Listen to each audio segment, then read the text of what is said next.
Hey,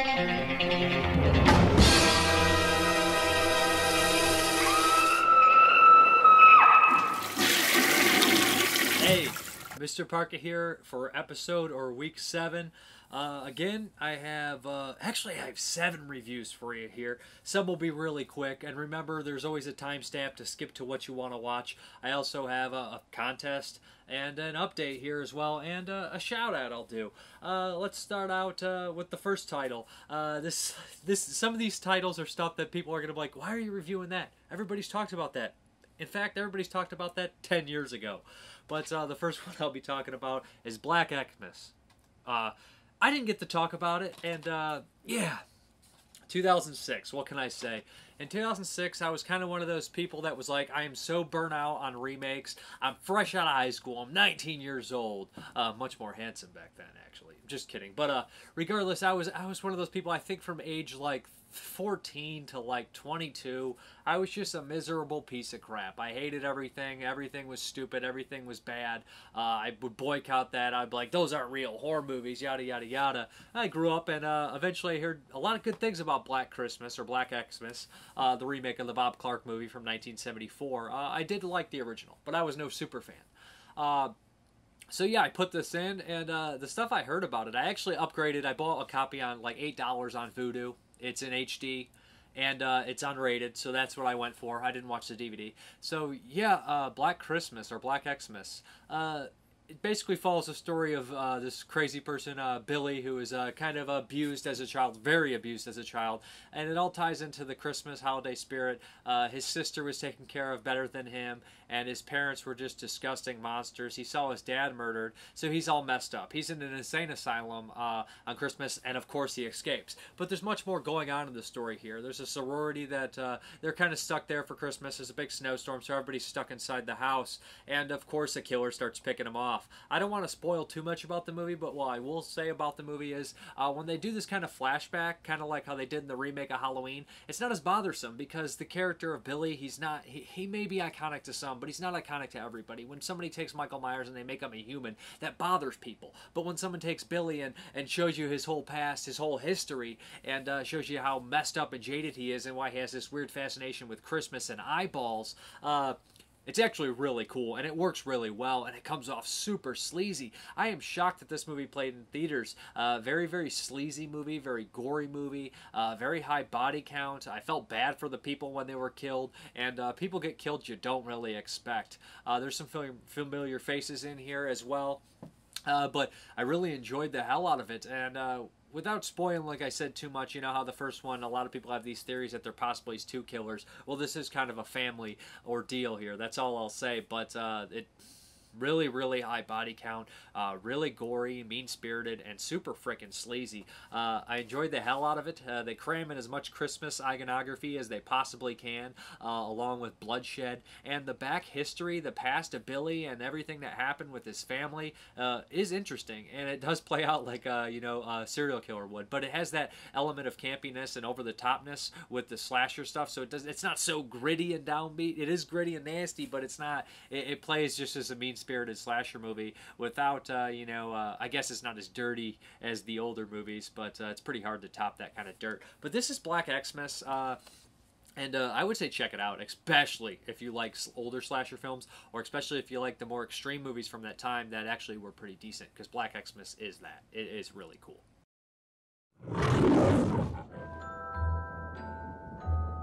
15 years ago, on Christmas Eve, his family became his victims. What have you done?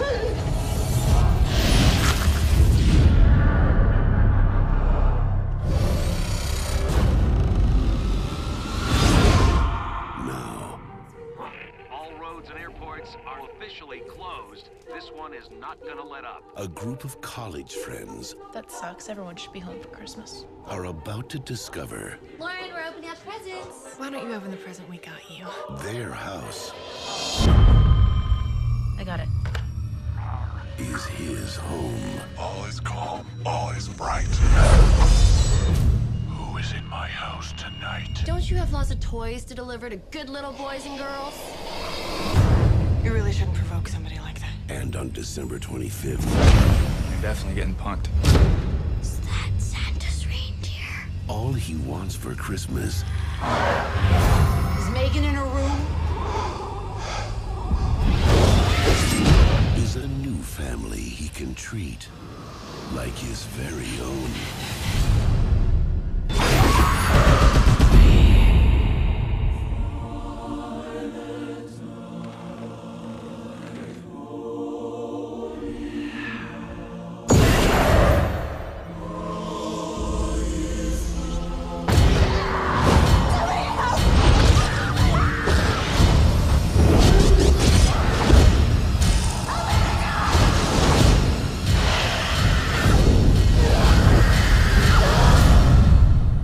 You're my family now.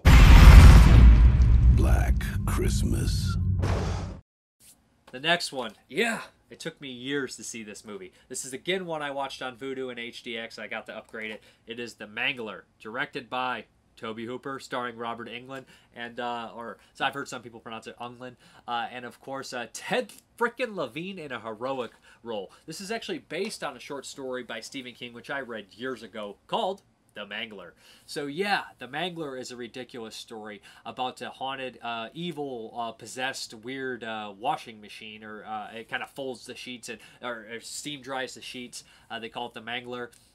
And what happens is, through a series of events, this thing becomes possessed. Although the story is very muddled and kind of cluttered, that you think that the icebox, there's an evil icebox that possibly triggered its possession, but from what you find out, the Mangler has always been evil. So I'm not sure what the hell was going on with that deal. But Robert Englund is puttied up in a bunch of makeup. Him and another character, the photographer, are covered in this almost Dick Tracy-like appliances, and they're having a lot of fun. The movie's very stylized, very strange. The only thing it really feels like a Stephen King movie is kind of the small-town approach to it. And I do think that kind of stuff works in here. I do enjoy the kind of Stephen King movies where it's like, hey, this is a 7-page story. Let's make a freaking movie out of it. Graveyard Shift, for example, which I love. The Cycle of Werewolf, a.k.a. Silver Bullet's not a very long story. It's mostly pictures. And The Mangler, Lawnmower Man. There's a Children of the Corn. There's a lot of them. I'm not a big fan of Children of the Corn, but, you know.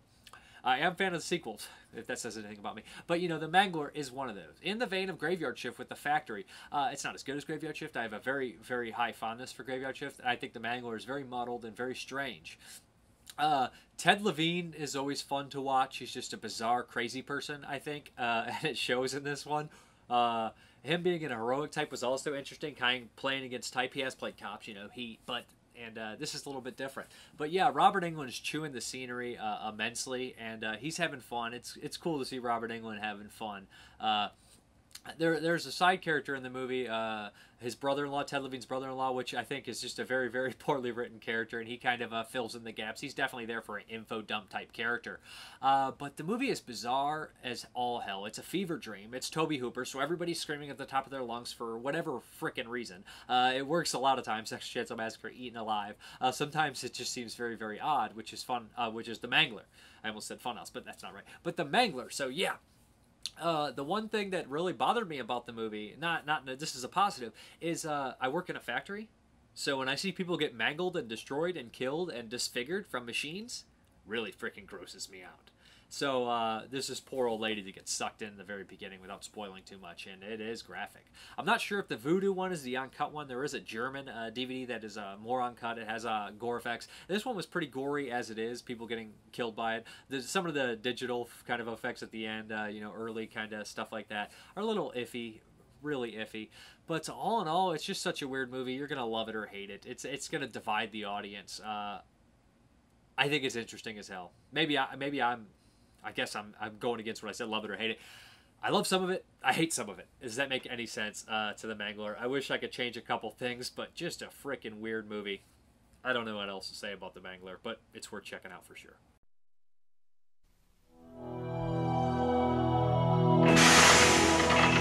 There's a little bit of me in that machine, and a little bit of it in me. There was an accident today. The worst one I've ever seen. Have you considered the possibility that the machine might be haunted? That machine killed your daughter. We all have to make sacrifices. Human sacrifices. demon is a kind of electricity. Sometimes it gets out of control. People get hurt. 3 modern masters of horror have just created the ultimate machine for terror.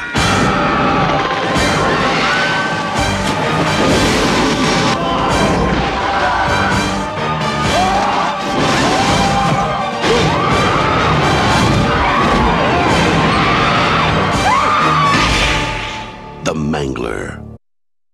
The next one is a first-time watch as well. I also upgraded on Vudu. This is the Next Generation or Texas Chainsaw Massacre 4 with Renee Zellweger and, of course, Matthew frickin' McConaughey. Yeah, this one. This is actually the only Texas Chainsaw I hadn't seen except the, what's the newest one that came out, which kind of breaks its own rules. Its timeline's all screwed up. I watched part of that and I was like, I'm out. But, you know, I love the first one. I love the second one. I even really enjoyed the third one by Jeff Burr. Not so big on the remakes, although some of them do have some nice gore set pieces. They're just really not my thing. But this one is the only one I hadn't really checked out. So I put it in. I was like, you know, I have to see it. Might as well watch it in HD on Vudu. Yeah. It is, again, a fever dream. It's very bizarre. It's very weird. And, you know, originally how Tobe Hooper said he wanted the Texas Chainsaw Massacre to be a comedy. The director of this one was actually, I believe, involved with the original, Kim Hinkle.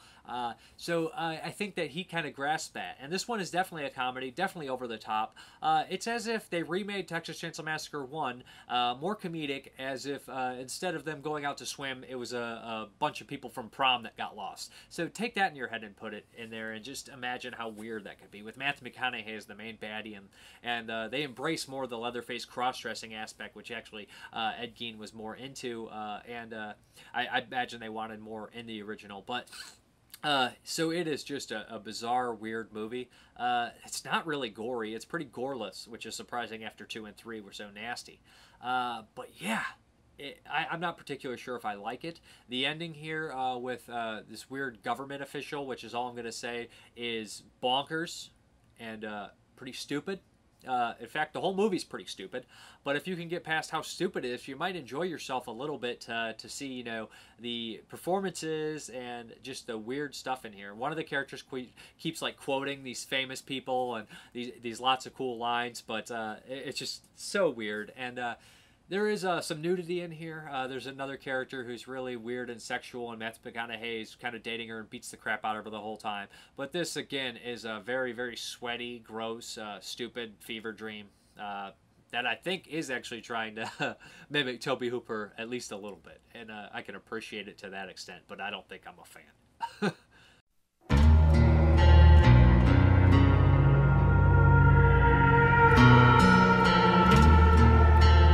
Each of us has known the fear of being alone, lost in the darkness, faced with the unknown.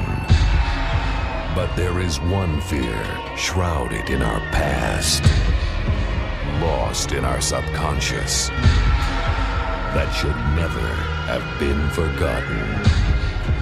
A fear so deep, it cuts to the bone. The American legend returns to bring you back to the cutting edge of terror. Welcome to my world.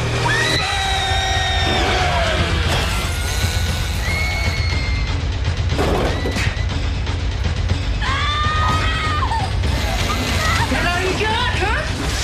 Don't you dare touch me! If you're gonna kill me, then do it!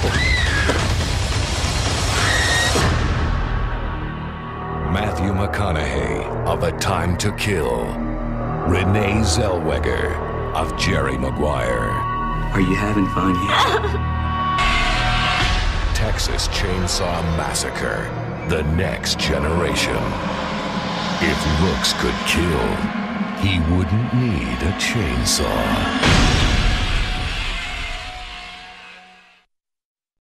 The next one we have here is the cream of the crop in this video. This is Space Babes from Outer Space. Yeah, this is Brian Williams and Scott Shermer's new movie. I know those guys. I'm going to say this right off the bat. I know Scott. I know Brian. I know Ellie. I know a lot of the people that acted in this movie and worked on the movie in the background. I donated to the Kickstarter. So yeah, I'm subconsciously biased and probably unsubconsciously biased. I love these people, and I really love this movie. It's kind of a throwback, definitely. Not a throwback, I don't want to say. It's a sex comedy mixed with one of the space kind of aliens coming to Earth deals. And that's what we have here, made by Brian. This is the most Brian Williams movie of all time. If anybody knows Brian Williams, he did A Time to Kill, which has Ellie Church. It's like an exploitation-style movie. But this is such a Brian movie. If anybody's been around him, he talks about chicken nuggets, and it's just lots of girls naked everywhere, washing stuff, just doing silly things. Brian has a lighthearted sense to this movie, and it really adds to it. It's not just a sleazy, deep, dark movie. And I don't want to say anything's wrong with that. I mean, if you were going to do a sex comedy, sleazy, dark sex comedy is a little, Brian does it right. He has a perfect, there's so much nudity in here, but he has that perfect blend of sweetness and kindness and raunchiness that just makes you smile. What we have here is three space babes trying to escape the Scroats, which are these little puppet ball things, which are hilarious. They crash land on Earth like every 80s movie ever. Think of Master Universe. They come to our world and are, the fish out of the water or poach. So yeah, we have that. Ellie Church is the lead of the Space Babes. Alice Winkler, I believe, is one from Plank Face. I hope I said her name right. And one of the actresses from Frankenstein Created Bikers, I think she's in this as well as the third Space Babe. They meet Brian Pappanadrea. Hope I said his name right. I know that guy. He's a good guy. And Ellie and him have this weird relationship where they kind of fall in love. Of course, they end up at the strip joint, which is part of it, to try to find sexual energy, which is what their ship needs to refuel. So while Brian and Ellie's characters fall in love, the other girls kind of mingle in this strip joint while the Scroats sneak in inconspicuously. And what ensues is a bunch of zany, weird characters played by a lot of familiar faces: Jason Crow, Ronnie Jonah, Brandon Yates. A lot of these people you'll recognize, Jason Hignite, so Bridget McCauley. So it's really great to see a lot of these people that popped up in the movies before by these guys, and they're having fun, and they do a particularly great job. What's fun about it is even the characters in the background that have a hat or weird glasses, they seem to have these characters, and I'm a big sucker for side characters and little supporting cast, and like I'll say, a lot of them steal the show, especially Jason Crow, who keeps having this gimmick where he gets gross shit on him, but Jason's one of those guys that I believe you could just film him doing anything and it's perfect. I would say Brandon Salke, who's a friend of mine, who's also an indie actor. There's these guys that you just go at it, go to town, and they're great at everything. They're really fun, and Jason does an amazing job in here. There's a little bit of blood, but that's not really the highlight. There's some, fun, tongue-in-cheek spacecraft stuff. There's some good, cool digital effects in the beginning of them running by Dustin Mills. So like I said, I know a lot of the people involved with this. I'm biased as shit, but it is probably the best indie movie I've seen this year. I loved it. It looks great, and there's so much nudity. So much comedy and nudity. I was laughing out loud all the time. The soundtrack's great. Really cool stuff. It really feels pretty genuine, and what they accomplished on a budget is just wonderful. I'm really proud of all the people involved. I don't want to sound like they're dead, like, oh geez guys, I'm proud of you, but I'm impressed. I'm freaking impressed. I love it. I'll probably watch it again. I had a chance to listen to the commentary by Brian and Scott, and they're, it's pretty funny. Scott's basically saying he's a good boy and he's going to go to heaven, and he didn't want to make this smut, which anybody knows Scott, that's just full of shit, but it's pretty funny. There's also a featurette, which I checked out on there, it was cool. But what's cool about the double stacked edition is the second disc has a pick your own striptease and them cooking chicken nuggets and stuff and whatnot, and I haven't had a chance to watch that. I really look forward to it. But yeah, you guys really need to check it out. They did a really cool perk where you get a bunch of cool stuff with it, and I'd really recommend checking it out and supporting these guys. I know that Brian and Ellie are moving to Atlanta, so good luck, guys. You guys are hardworking, you guys are talented, and you're good to be around. I mean, there's not much more I can say about you. You guys are good people. So check out Space Babes from Outer Space. I know I'm probably fanboy gushing out like a shameless plug of people I know and then my friends and stuff, but it's damn good too. I wouldn't tell you otherwise. So check out Space Babes trailer. You'll love it.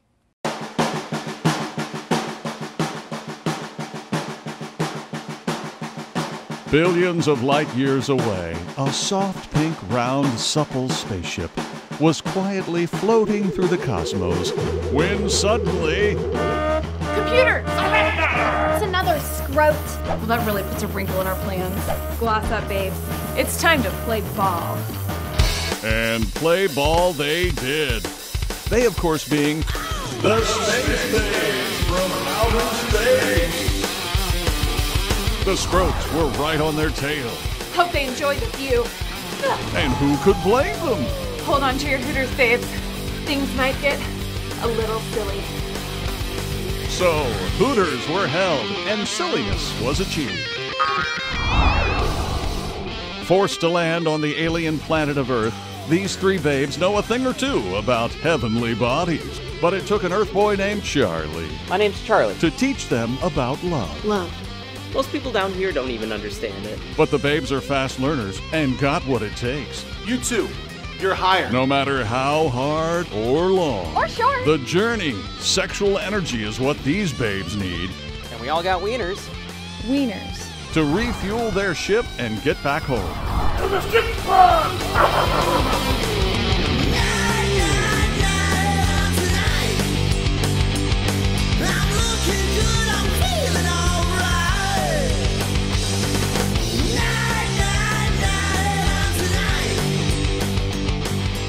We are here for your boners, your dicks, your cocks, your rods.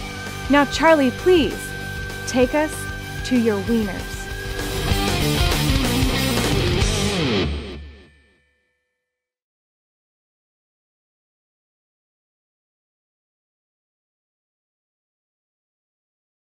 The next one I have here, I don't have a copy. It was sent to me by 8 the Chosen One, the reviewer, the rapper, and the actor. I've known 8 on YouTube for a long time. He's a good guy, so I'll say that ahead of time. I know him.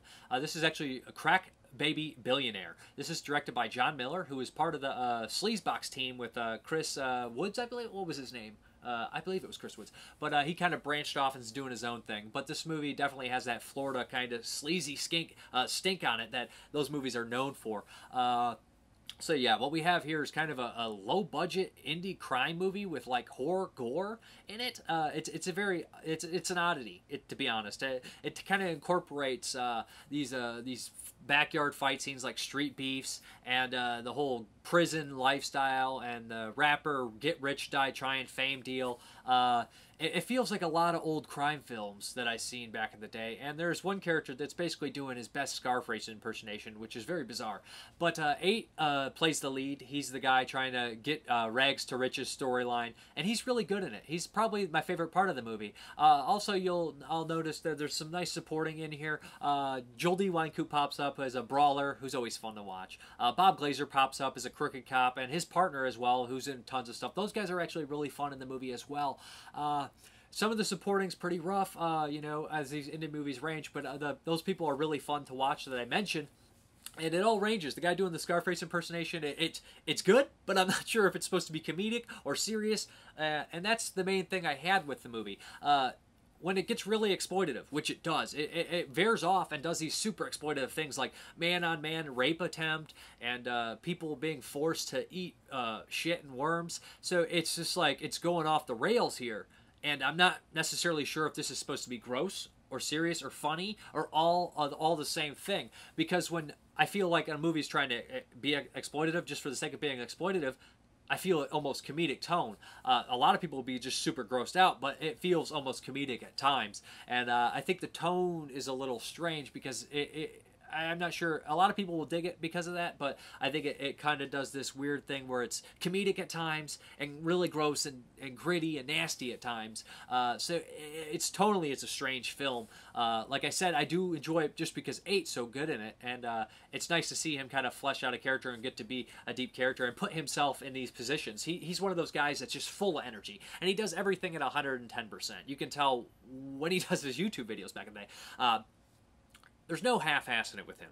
He appears in American Guinea Pig, Bouquet of Blood and Guts, as the killer, and it's nice to see him branch out and do something a little bit bigger and more depth. And he does a good job, like I said, and I know it's just turning into like another love letter like we just had with Space Babes, but he's a good guy, and he does a good performance, and it's worth it for that. And not to mention, there is some nasty, gnarly gore effects in here, and if you like extreme movies for the sake of being extreme, then I would say check this out. Some of the editing is a little difficult to swallow at times for me because it seems like everything's shot in a medium, or like, I don't want to say establishing shot because it's not that far away, and then they kind of crop and zoom in for their close-ups.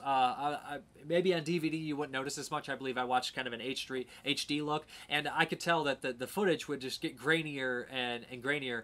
but they do try to size some editing techniques where it goes black and white here and there. If you watch the trailer and you are familiar with the kind of the sleazy kind of Florida horror movie kind of crime movies, this is the only one, but the kind of horror, kind of sleazy stuff, then you'll know if you'll like it or not. Like I said, I'm a little bit on the fence about it in general. I do like some of the performances, like I said, and I appreciate that they're doing an independent crime movie because they don't really make those anymore, and it's nice to see someone... these guys definitely don't care about offending people, and they just want to go out and make a movie, and I can appreciate that as well. But this is a Crack Baby Billionaire. Go ahead and watch the trailer, and all the information will be below, as will everything else for these movies.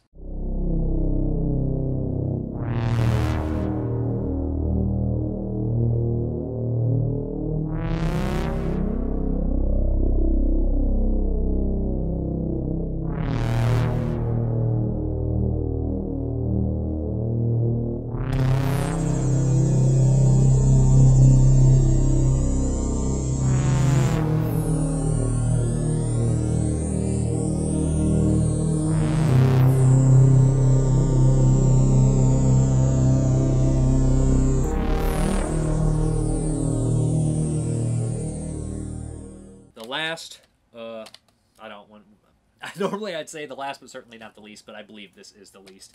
This is the Grindhouse Gut Munchers multi-feature DVD set. These are actually 2 movies by Scarlet Fry, not his real name, but they're 2 anthologies. One is Scarlet Fry's Junk Food Horror Fest, and the other is Scream Machine. These are both anthologies made by the same guy, and let's start out with Junk Food Horror Fest. Basically, we start with the wraparound of a VHS. That was very popular, I guess, when this was made, 2007. So, yeah, we have this grainy, kind of pretty much shot-on-video looking movie where it's like, okay, here's a VHS. This crackhead goes to get some drugs, and they give him a VHS, and so she comes back, and she kills the guy and says, let's watch the tape. A lot of this is weird that it's done in, you know, narration, or not narration, but voiceover. So there'll just be shots, and it's almost like an afterthought. Well, we need a transition there. Let's do a voiceover. So they'll do this voiceover, and then it cuts into this this movie with a wraparound in it, which is very bizarre that they would start with a wraparound within a wraparound. I don't know. I don't know what's going on. It's just strange. But there's basically 5 stories in here. Let me see, 6 stories. Let me see if I can remember all of them. One is basically about a heavy-set serial killer who eats people. There's no twist. There's just straightforward. It is what it is. It's not very good. We have one where there's these skaters that you know, go around and they pleasure this homosexual man by putting nails through a skateboard. Not that, but they spank him with a skateboard. They give some money so he can get weed. And this guy has this masculinity complex, and he goes back and kills him because his friends make fun of him for being gay. It's very immature. It's very stupid. That's all I could say about that one. That's not particularly well made either, although the guy who plays the homosexual goes for it. He's not scared, and he goes for it. It is over the top, but, you know, he pulls his pants down and wiggles his butt, and I guess you got to give the guy credit because he didn't seem to give a shit. The other shorts in here, I can't even, they're not really ringing a bell off the top of my head. Like I said, they're very poorly edited. They're pretty difficult to get through, and I just don't understand this guy's, you know, his deal. I think they're just so poorly made that... And I know they're going for like this grindhouse cheap kind of look and feel, but I just can't get into it. I just can't get into it at all, to be honest. And that's all I'm going to say about Junk Food Horror Fest. Oh, the last short I do remember off the top of my head, I just watched these. That's what I mean. Is one about suicide. It's kind of played straight, edited, kind of fading in and out and dark. And then all of a sudden the guy gets in the bathtub and he cuts his wrist and heavy metal music blares. There's no real reason for it. It's just heavy metal music blares right when he cuts his wrist. The special effect on the wrist looks pretty good. That's one thing. The gore's okay. There's lots of blood. But it's just, like I said, immature and just so bad it's offensive. I'm not offended. Like, I'm not like, oh my God. I'm just like, what are you doing? I don't want to sound like a jerk. I know it's hard to make a movie. I know that stuff that I've been involved with and stuff that I've made have probably just been just as bad. But I guess it's not how it's made that necessarily... It's just what it is. It's just not good to me. And I don't like anything about it particularly without trying to be a jerk because I don't want to be.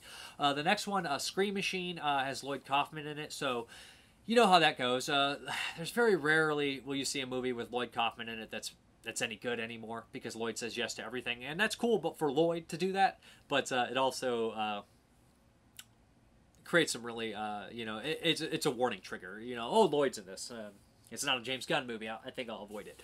Occasionally he'll do a good job, Apocalypse Kiss, but you know, he's not getting paid. He comes in. He's the opener of this one. He kind of comes in, but then we cut into another wraparound story, which is kind of strange, about a talking head and the apocalypse. Ebola, I guess, killed everybody. They're really good at jumping on the bandwagon on that one. And this has 5 stories in here. One is about a baseball, fast pitch baseball player who kills this man's son, and this guy gets revenged years later.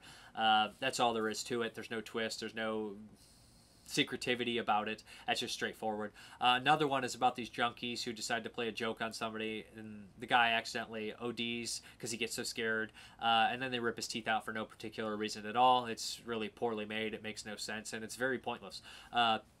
A couple of the other stories here are one guy gets jumped in a septic tank, and mostly it's done through editing, and you guys screaming and yelling and voiceover, and a tortoise, which is cute. Which tortoise is the best part of the whole movie, eating stuff outside of his septic tank. Outside the septic tank, not much to it. And the final story is actually probably the best, just because the lead, the male lead in the drive-in story is actually a pretty good actor. He's also one of the hosts, but I believe he's voiced over very poorly, Adiard, in the wraparound. But he's pretty good in this. A couple go to a drive-in theater, and the lady forgets her medication. She kind of snaps. The movie starts talking to her, and she ends up killing her date. That's pretty much the whole thing there. What's entertaining about this one is just that guy's performances, really, but they reuse one of the shorts, or parts of the shorts, from the Suicide short from the previous movie, Junk Food Horror Fest. So lots of just voiceover, lots of very little footage with weird editing techniques to stretch this out into a feature. Just very poor movies. But there's 2 for one, and they're not very expensive. On one of them, the short Horrorama, which is an anthology he did previously, comes on there. All these kind of bleed together to me. I watched it all, but you know, I just can't recommend that.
My, he sure is cute.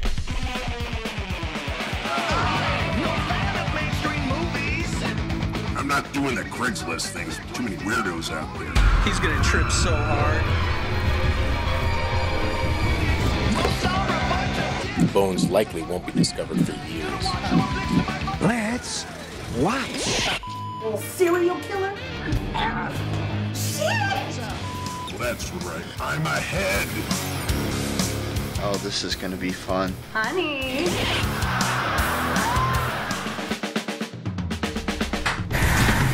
miss watching mayhem like this at the Drive. It's the bottom of the ninth inning, folks.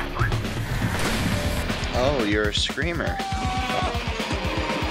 I'm no fan of mainstream movies. Give me something sick, twisted, and gory. Don't have no use for critics. I guess let's do the shout out right now.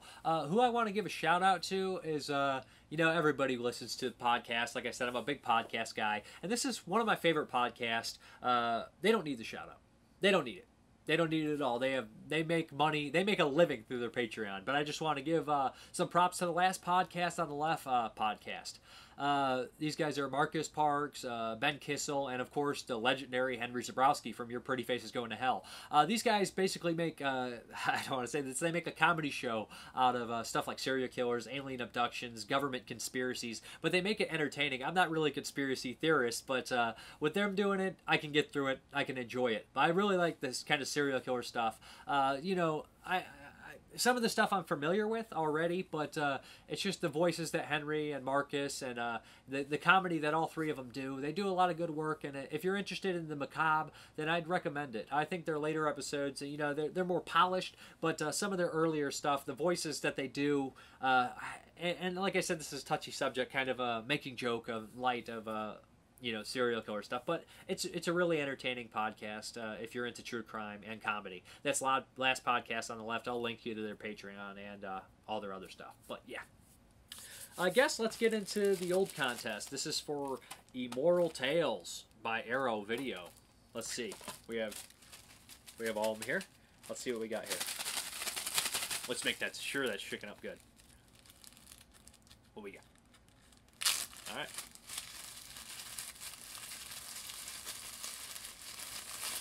I don't want to see anything. Matthew Cantor. Actually, no, Matt. I think I sent it. He reviewed Slimy Little Bastards for me. So hit me up, Matt. You won Immortal Tales by Arrow. Cool. Now for the new contest. This is actually, there's a dent on the packaging. Hopefully that's okay. I have a second copy of this. But this is the Magnificent 7 Blu-ray set. I have 2 of these. This contains the 4 films, not the remake. The Magnificent 7, Return of the Magnificent 7, Guns of the Magnificent 7, and the Magnificent 7 Ride. This is pretty much an all-star cast in these old-school Western movies. To enter, to win, all you got to do is 3 things. You got to like the Screaming Toilet Facebook page. It's already there. You got to be subscribed to my YouTube channel, www.youtube.com/MrParka. And also, you have to leave a comment on this link that this video is hosted from on Screaming Toilet and say, "Hi, I'd like to be entered in the competition." And you'll win. You have a chance to win the Magnificent 7 Blu-ray box set. So, yeah. Now let me get into the update, which everybody should be excited for, I guess. Is probably the thing they're most excited for. The DVD first. This is from Intervision, which I love. This is Dark Harvest and bonus movie, Escapes, with Vincent Price. I love what Intervision does. They're a little subsidy of Severin, which is one of the best companies out there. And I never saw Dark Harvest. I believe some of the people involved with, what was it, Death by Love were in it? Or was it the other one? I think it's Death by Love. So I think some of the same actors pop up in that movie. We have Victims from Slasher Video. I guess this is a shot on video. This one is not an HD master because they don't have the elements, and I don't believe they're ever around. So it looks like a shot on video kind of horror movie.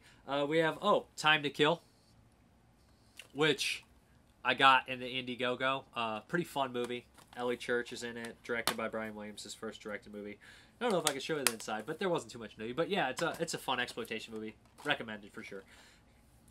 Death Wish 5. I was lucky enough to get one of these sons of bitches. Yeah, Death Wish 5 with Charlie Bronson. This is the last theatrical movie, I believe, for Charles Bronson. This is actually the Scandinavian import, which has a DVD and a Blu-ray, long out of print. But yeah, I never saw it. Michael Parks is in it. I think Sal Rubinex is in it. I'm really excited to check that one out. I believe it's all region free, too. I can't believe I never got the original Death Wish on Blu-ray. I had the DVD. So I don't know why I didn't get it, but I got a Spanish import. I have 2 DVDs of the Death Wish, and I have the Voodoo on HDX. And the DVD, the Blu-ray and DVD don't have any special features, so I was fine getting this Spanish movie, the Spanish version of Death Wish. Probably a bootleg, but. And we have the Memoirs of Invisible Man from Spain by John Carpenter with Chevy Chase and Sam Neill. Not seen it, also kind of a bootleg thing. And we have one here. I don't remember who directed this one. But this is the remake of The Getaway, which I saw before years ago on VHS with Alec Baldwin, James Woods, Kim Basinger, David Morris. So yeah, pretty cool stuff. We have this 3-pack of Assassins, Cobra, and The Specialist. I never saw Assassins, but it's been years since I saw Cobra. And I have seen The Specialist. Also has Eric Roberts in it, Rud Streiner, and James Woods is in that too. So that's cool. And Stallone. That's a Stallone 3-pack. We have Raising Cain. Got a good deal on this. Brian De Palma, John Lithgow. Never actually saw it, so I'm interested because they did a cool re-edit, which sounds cool. The Outlaw Josie Wales. This is the nice hard book here. I don't know. I've seen that movie on TV 100 times. Not sure if I ever saw it the whole way through. But you know, that's a story of he's a Confederate soldier who basically wages war on the Yankees after the war's over because they pretty much killed his entire family, and they didn't keep good on their word. Battle Beyond the Stars. Never saw it. Looks a lot of fun. Wanted to check it out. Humongous by Paul Lynch. The better movie he did than Prom Night, but this is a Scorpion releasing version. I guess it has the unrated version in HD, but it also has a brand new HD master, the R-rated cut. I hope the unrated's in HD as well. Silent Scream by Scorpion. I don't know if I've ever saw this one. I want to say I did, but it's been years. Con Air. Nothing made me sadder when the agent lost his bladder. Con Air. What can I say? This and The Rock are like the last 2 great action movies for me. I know they're cheesy. I know it's ridiculous. But I freaking love it. If you guys ever seen Con Air, do I have to explain Con Air to you? Amazing cast of criminals, convicts on this plane. John Cusack and Nicolas Cage got to stop them. It's a blast. Jeez, man. John Malkovich, Ving Rhames, Nick Chinlund, Steve Buscemi, Danny Trejo. Just an amazing, wonderful cast.